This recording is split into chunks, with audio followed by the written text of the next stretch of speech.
Hello students, welcome to this series on class 10 physics. तो हम discuss करेंगे magnetic effects of electric current. इसका कुछ पोर्शन हम पहले डिस्कस कर चुके हैं फर्स्ट पार्ट में। तो चलिए अब आगे चलते हैं। तो पहला टॉपिक है force on a current carrying conductor in a magnetic field. अब से पहले हमने देखा था कि यदि इलेक्ट्रिक करंट फ्लो कर रहा है किसी भी कंडक्टर में से, तो क्या होता है कि वो मैग्नेटिक फील्ड प्रोड्यूस करता है। तो इससे क्या होता है कि यदि आप कोई भी मैग्नेट उसके पास रखेंगे तो मैग्नेटिक फील्ड उस पर एक फोर्स एक्सर्ट करेगा। तो एक साइंटिस्ट थे, एनरी मैरी एम्पियर, जिन्होंने ये सजेस्ट किया कि मैग्नेट को भी फोर्स एक्सर्ट करना चाहिए, equal and opposite force current carrying conductor पर। तो सपोज करिए मैग्नेट है और इसमें ये कंडक्टर रखते हैं आप, और इस कंडक्टर के थ्रू अगर करंट फ्लो कर रहा है तो ये जो मैग्नेट है it should also exert force on this current carrying conductor. तो उसका रिजल्ट क्या होगा कि इस करंट कैरिंग कंडक्टर को मूव करना चाहिए। तो देखते हैं क्या होता है। सपोज करिए, देखिए ये मैग्नेट है, ये हमने यहाँ पर नॉर्थ साउथ पोल दिखाया है, हॉर्सशू मैग्नेट को हटा के सिर्फ पोल्स को दिखाया है। तो यहाँ पर आप देखिए हमने ये कंडक्टर रखा और इसमें ऐसे करंट फ्लो कर रहा है। तो क्या होगा कि डिस्प्लेसमेंट होगी रॉड की। इसलिए होगी क्योंकि जो मैग्नेटिक फोर्स, जो ये मैग्नेटिक फील्ड प्रोड्यूस हुआ है due to magnets, that is going to exert force on conductor जो कि करंट कैरी कर रहा है। ठीक है, ये कैसे पता चलता है कि फोर्स किस डायरेक्शन में होगा, मतलब ये कंडक्टर किस डायरेक्शन में मूव करेगा, ये फ्लेमिंग्स लेफ्ट हैंड रूल से पता चलता है। तो पहले फ्लेमिंग्स लेफ्ट हैंड रूल देखते हैं।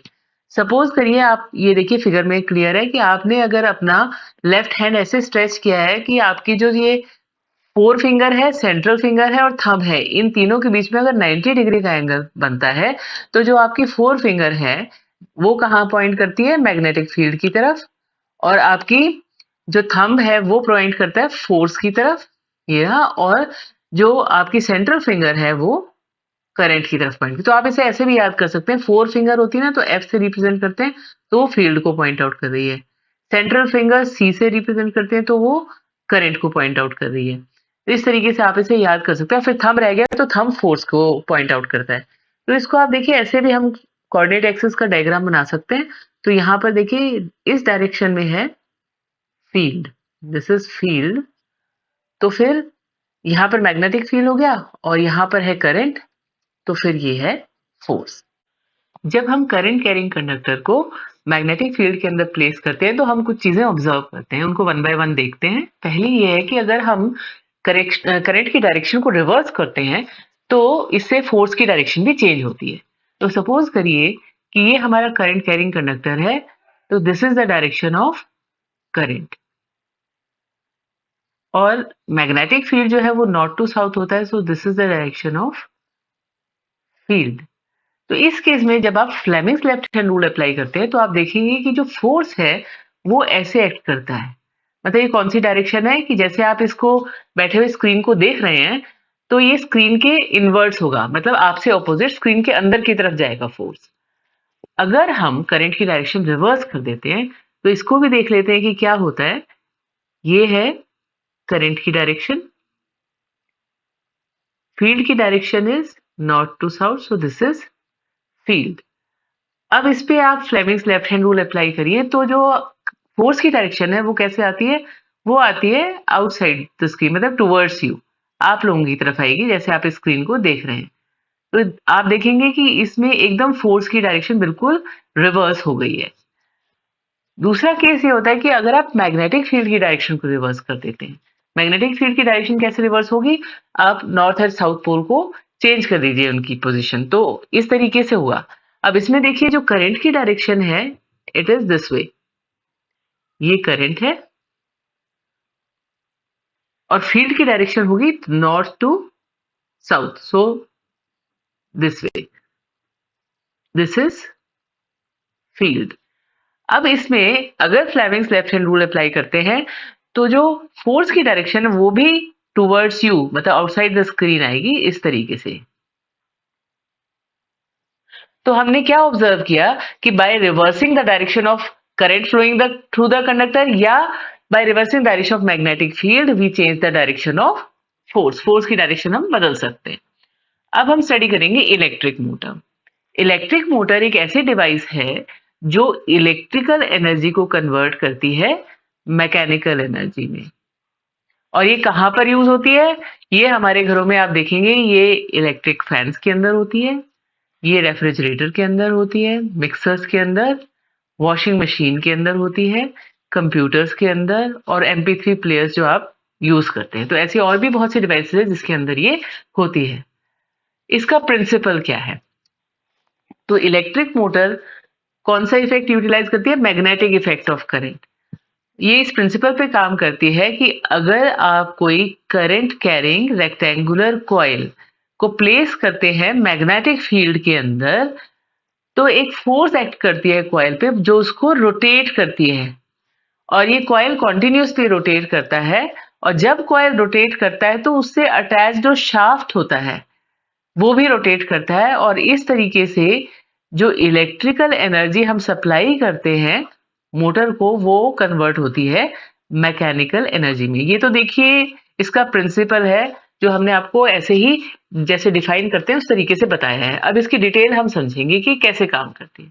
तो सबसे पहले हमें इसकी कंस्ट्रक्शन देखनी पड़ेगी।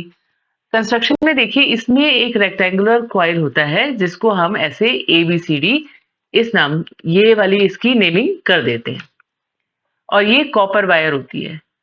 सो ABCD is the insulated copper wire. ये आप देख सकते हैं, डायग्राम में दिखाया है। ठीक है, अब इस कॉइल को प्लेस किया जाता है between two poles of magnet. तो हम किस तरीके से प्लेस करते हैं इसको भी देख लेते हैं। देखिए इस तरीके से हम इसको प्लेस करते हैं। नेक्स्ट हम क्या करते हैं कि जो कॉइल के एंड्स हैं they are connected to two half PNQ। इस तरीके से स्प्लिट रिंग्स को कनेक्ट किया, मतलब आप ये देखिए कि इसके अंदर ये इस तरीके से दो स्प्लिट रिंग्स होते हैं, ये मतलब रिंग को स्प्लिट किया हुआ है। और ये जो इसका ये दिस इज ABCD, तो जो AB है वो एक रिंग से कनेक्टेड है इस तरीके से, जैसे P है तो ये AB वाली साइड से कनेक्टेड है, और ये Q है तो ये इस तरीके से CD वाली साइड से कनेक्टेड है। तो ये जो स्प्लिट रिंग्स होती है इनको हम कम्यूटेटर भी कहते हैं। These are also called commutator. और इनका फंक्शन क्या होता है कि ये रिवर्स करती हैं direction of current flowing through the coil. तो ये बहुत इंपॉर्टेंट है, इसको हम समझेंगे कैसे रिवर्स करती है जब हम इसकी फंक्शनिंग सीखेंगे। अभी तो आप कंस्ट्रक्शन देख रहे हैं। So their function is to reverse the direction of current flowing through the coil, ये काम करते हैं। अब नेक्स्ट इज कि जो डायरेक्शन है करंट के वो हर हाफ रोटेशन के बाद रिवर्स करते हैं। मतलब हमने एक देखा कि कम्यूटेटर या स्प्लिट रिंग्स का काम यह है कि they reverse the direction of current flowing through the coil, लेकिन जो डायरेक्शन रिवर्स की जाती है ये हर half rotation of the coil के बाद रिवर्स होती है। इसको जब हम इसकी वर्किंग समझेंगे तो आपको और अच्छे से समझ में आएगा। अब जो ये जो आप इनर साइड है इनकी कम्यूटेटर की या स्प्लिट रिंग्स की, इनको ये इंसुलेटेड होती हैं और ये एक एक्सल से अटैच्ड होती है। एक्सल क्या करता है, वो सिंपली सपोर्ट प्रोवाइड करता है कॉइल को रोटेशन के लिए। तो इसको आप देख सकते हैं, डायग्राम में हम दिखाएंगे। ये देखिए इस तरीके से एक एक्सल होता है, तो ये सिंपली इस कॉइल को सपोर्ट प्रोवाइड करता है, और ये जो इनर आर्म्स है P और Q की, ये इंसुलेटेड है। तो ये जो हमारी स्प्लिट रिंग्स हैं P और Q, इनका इंटरनल जो साइड है वो तो होता है नॉन कंडक्टिंग, लेकिन जो एक्सटर्नल एजेस होते हैं they are conducting. External edges are conducting. और ये किसको टच करते हैं? ये ब्रशेस को टच करते हैं, और ये ब्रशेस स्टेशनरी होते हैं। ये चीजें आपको इससे पता चलेंगी। ये डायग्राम है, तो इसमें देखिए split rings P and Q, इनके जो एक्सटर्नल एजेस है कंडक्टिंग है, और ये टच कर रही हैं ब्रशेस को। These are stationary brushes X and Y। तो ये क्या करते हैं ब्रशेस? ये हेल्प करते हैं in flowing of current through the coil. ये कार्बन ब्रशेस होते हैं, और ये कांटेक्ट बनाते हैं with the rotating rings of commutator. ये अभी जो हमने आपको इस डायग्राम में समझाया है। और इससे क्या होता है कि जो करंट की सप्लाई है ना, वो इन्हीं के थ्रू कॉइल में से जाती है, तभी कॉइल को करंट मिलता है। अब हम समझते हैं वर्किंग ऑफ इलेक्ट्रिक मोटर। तो ये देखिए ये हमारा कंप्लीट डायग्राम है और इसमें हमने यहाँ पर एक बैटरी लगाई हुई है। तो इस बैटरी की वजह से करंट फ्लो करेगा कॉइल में से। तो यहाँ पर देखिए जो डायरेक्शन है मैग्नेटिक फील्ड की वो नॉर्थ टू साउथ है, तो वो इस तरीके से होगी। This is direction of magnetic field. तो यहाँ पर जो रेक्टेंगुलर कॉइल एबीसीडी हमने दिखाया हुआ है, ये इंसुलेटेड कॉपर वायर है, अभी हम डिस्कस कर चुके हैं। और जो करंट है कॉइल एबीसीडी में वो एंटर करता है बैटरी से through brush x. X brush कौन सा हुआ? X brush is this one, this is y, और ये है पी स्प्लिट रिंग और ये है क्यू स्प्लिट रिंग। तो अब आप देखिए इसमें जो करंट है वो कैसे फ्लो कर रहा है। देखिए वो बैटरी से ऐसे करंट फ्लो करेगा पॉजिटिव साइड से, और फिर ये जो ब्रश एक्स है इससे ये स्प्लिट रिंग के थ्रू ब्रांच एबी में जाएगा कॉइल की, फिर बीसी एंड देन सीडी, और फिर वापस वाई जो ब्रश है उसके थ्रू ये वापस इस सर्किट में आ जाएगा। सो this is how the current flows. तो अब हम देखते हैं कि जो ये करंट फ्लो कर रहा है इसकी वजह से फोर्स किस डायरेक्शन में लगता है। तो अभी हमने देखा था कि करंट इस तरीके से फ्लो कर रहा है बैटरी में से। तो ये जो साइड ए बी है कॉइल की, इसमें जो मैग्नेटिक फील्ड की डायरेक्शन है वो इस तरीके से है, north to south. So this is the direction of field, और करंट की डायरेक्शन है इस तरीके से।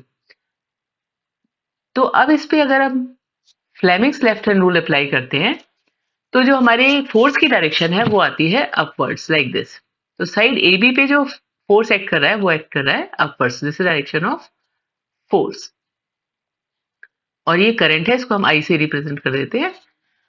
अब साइड सीडी पर आते हैं। सीडी के अंदर क्या हो रहा है कि जो फील्ड है वो तो है इस तरीके से नॉर्थ टू साउथ, और जो करंट है वो करंट फ्लो कर रहा है इस तरीके से।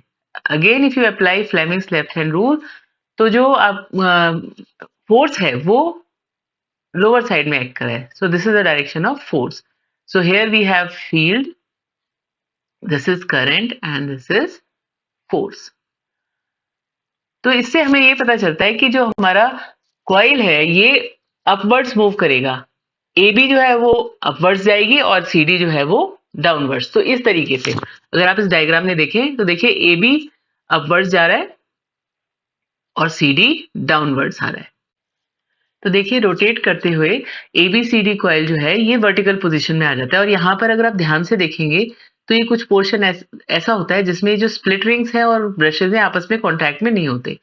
ये बहुत कम टाइम के लिए होता है, और उसके बाद क्योंकि एबीसीडी ऑलरेडी मोशन में है तो ये ए बी और आगे निकल जाता है, और इस तरीके से हम देख रहे हैं कि there is a clockwise motion. तो जो कॉइल है वो क्लॉकवाइज डायरेक्शन में रोटेट कर रहा है। तो ये सिचुएशन आ जाती है धीरे धीरे मूव करते हुए कि जहां पर ए बी था वहां पर अब सी डी है, और जहां पर सी डी था वहां पर ए बी आ गया। अब आप यहाँ पर ध्यान से देखेंगे तो जो सी डी से स्प्लिट रिंग अटैच था वो था क्यू, और जो ए बी से अटैच था दैट वाज पी, और जो ब्रशेस थे वो तो वही फिक्स है। तो x यहाँ पर है और y यहाँ पर है। तो अब जो स्प्लिट रिंग Q है वो x के कांटेक्ट में आ गया, और स्प्लिट रिंग जो P है वो y के कांटेक्ट में आ गया। और करंट की भी डायरेक्शन यदि आप देखें तो पहले ABCD थी, अब करंट की डायरेक्शन हो गई DCBA। तो हाफ रोटेशन के बाद देखिए ये करंट चेंज हो गया। अब दोबारा से क्या होगा कि जो CD है उसके ऊपर अगर आप फोर्स कैलकुलेट करेंगे using Fleming's left hand rule तो वो अपवर्ड्स डायरेक्शन में होगी, और यहाँ पर जो है ये डाउनवर्ड्स डायरेक्शन में होगी। तो अगेन फिर ये रोटेट करेगा क्लॉकवाइज में। तो इस तरीके से इसकी रोटेशंस चलती रहेंगी। तो ये जो रिवर्सल ऑफ करंट है ना, ये हर हाफ रोटेशन के बाद रिपीट होता है, और इसकी वजह से क्या होता है कि कंटिन्यूअस रोटेशन होती है कॉइल के अंदर। There is continuous rotation. आप ये देखिए कि ए बी के अंदर जिस डायरेक्शन में पहले करंट फ्लो कर रहा था, फिर वही डायरेक्शन में सी डी के अंदर फ्लो कर रहा था, और अब देखिए वापस एक बार रोटेशन पूरी होने के बाद फिर से ए बी के अंदर उसी डायरेक्शन में करंट फ्लो कर रहा है। तो हम कह सकते हैं कि हर हाफ रोटेशन के बाद करंट रिवर्सल होता है, और जैसे ही रोटेशन कंप्लीट होती है वापस से ओरिजिनल फॉर्म में करंट फ्लो करता है। तो इसकी वजह से कॉइल एक कंटिन्यूअस मोशन में रहता है और इलेक्ट्रिक मोटर वर्क करती है। अब जो कमर्शियल मोटर्स होती हैं उनके अंदर इलेक्ट्रोमैग्नेट यूज होती है, परमानेंट मैग्नेट यूज नहीं होती है, इसलिए कि ये बहुत स्ट्रांग होती है। इलेक्ट्रोमैग्नेट्स मच मोर स्ट्रांग होती हैं as compare to permanent magnets. और जो हम ये कॉइल यूज करते हैं ABCD, इसके अंदर लार्ज नंबर ऑफ टर्न्स होती हैं। लार्ज नंबर ऑफ टर्न्स होने से क्या होगा कि ये ज़्यादा स्ट्रांगली काम करेंगे। तो जो कॉइल होता है, ये जो एबीसीडी कॉइल है, इसको सॉफ्ट आयरन कोर के अराउंड वाइंड किया जाता है। इसकी वजह से क्या होता है कि जो मोटर है उसकी पावर ज़्यादा बढ़ जाती है। तो ये जो तीनों फैक्टर्स हैं, ये मोटर की पावर को इंक्रीज़ करते हैं, एनहांस करते हैं। और ये जो सॉफ्ट आयरन कोर के अराउंड कॉइल को वाइंड किया जाता है, इस असेंबली को आर्मेचर कहा जाता है। तो ये थी डिस्क्रिप्शन इलेक्ट्रिक मोटर की। आई होप आपको उसकी कंस्ट्रक्शन, प्रिंसिपल और वर्किंग समझ में आई होगी। Thank you so much for watching.